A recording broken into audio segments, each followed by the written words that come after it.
افغان کرکټ بورډ د ابوظبي کرکټ کمپلیکس سره د همکارۍ تړون لاسلیک کړ. د افغانستان د هر ډول کرکټ د اسانتیاو لپاره د افغان کرکټ بورډ او ابوظبي کرکټ او ورزشي کمپلیکس ترمنځ د همکارۍ تړون لاسلیک شو.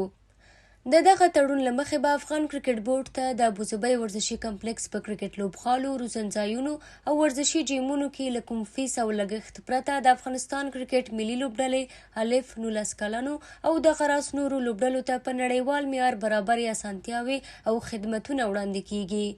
همداراز به د افغانستان کرکټ بورډ د ظرفیت لوړونې څانګې کمپونه، د ظرفیت لوړونې ورکشاپونه او اړوند پروګرامونه هم د ابوظبي په ورزشي کمپلیکس کې ترسره کیږي، چې سربیره پر دې به پکې د لوبغاړو لپاره د لامبو وهنې حوضونه، د فزیکي تکړښت لپاره روزنځایونه او اکاډمۍ وړاندې کول هم شامل وي.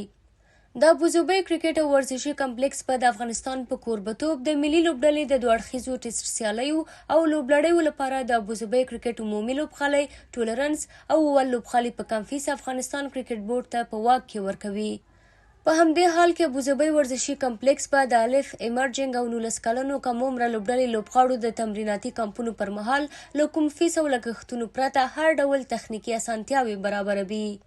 بل لور بیات کمپلیکس د لوبغاړو، مسؤلینو او د ملمه هیواد د لوبغاړو مسؤلینو لپاره هم د ویزو په برخه کې بشپړه همکاري کوي.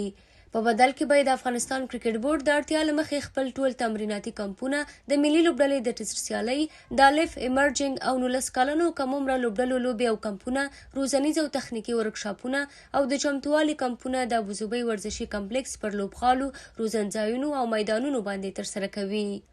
د یادونې وړ ده چې دغه تړون به له روان 2025 تر 2029 کال پورې د پلي کېدو وړ وي او پر بنسټ به یې دواړه لوري له یو بل سره په اړوندو برخو کې همکاري کوي.